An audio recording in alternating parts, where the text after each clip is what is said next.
السلام علیکم ناظرین، میں ہوں ناظم آکاش اور آپ دیکھ رہے ہیں ہمارا یوٹیوب چینل سلسلہ 48۔ اس ویڈیو میں ہم بات کریں گے موسم کی آج تازہ ترین صورتحال کے بارے میں۔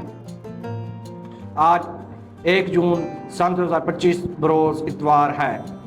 اتوار کے روز ملک کے بیشتر علاقوں میں موسم خشک اور گرم رہنے کی توقع کی جا سکتی ہے، جبکہ میدانی علاقوں میں موسم شدید گرم رہے گا۔ تاہم اسی دوران کشمیر، بلائی خیبر پختونخوا، گلگت، خطہ پٹوہار اور اس کے ارد گرد کے علاقوں میں مطلع جزوی طور پر ابر آلود رہنے کا امکان ہے، اور اس کے ساتھ گرج چمک کے ساتھ بارش، آندھی اور جگہ چلنے کی بھی توقع کی جا سکتی ہے۔ اسی دوران کشمیر میں چند مقامات پر موسلا دھار بارش اور ژالہ باری بھی ہو سکتی ہے۔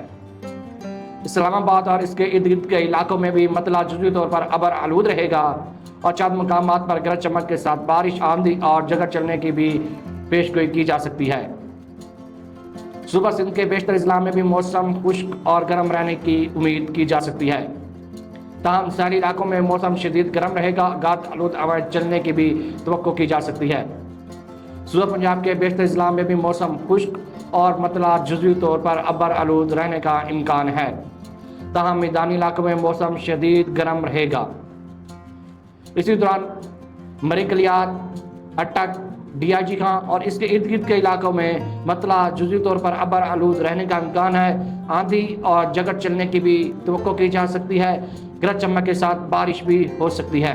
صوبہ بلوچستان کے بیشتر اضلاع میں بھی موسم خشک اور گرم رہنے کی امید کی جا سکتی ہے، اور اسی دوران چند مقامات پر تیز اور گاد آلود ہوائیں چلنے کی بھی امید کی جا سکتی ہے۔ صوبہ خیبر پختونخوا کے بیشتر اضلاع میں بھی موسم خشک اور مطلع جزوی طور پر ابر آلود رہنے کا امکان ہے۔ مانسہرہ، کوہستان، ایبٹ آباد، دیر، چترال، سوات، مالاکنڈ اور اس کے ارد گرد کے علاقوں میں مطلع جزوی طور پر ابر آلود رہنے کا امکان ہے، گرج چمک کے ساتھ بارش، آندھی اور جگہ چلنے کی بھی توقع کی جا سکتی ہے۔ گلگت بلتستان میں بھی مطلع جزوی طور پر ابر آلود رہے گا، چند مقامات پر گرج چمک کے ساتھ بارش کا بھی امکان ہے، آندھی اور جگہ چلنے کی بھی توقع کی جا سکتی ہے۔ کشمیر میں بھی مطلع جزوی طور پر ابر آلود رہے گا، گرج چمک کے ساتھ بارش بھی ہو سکتی ہے، چند مقامات پر موسلا دھار بارش کا بھی امکان ہے۔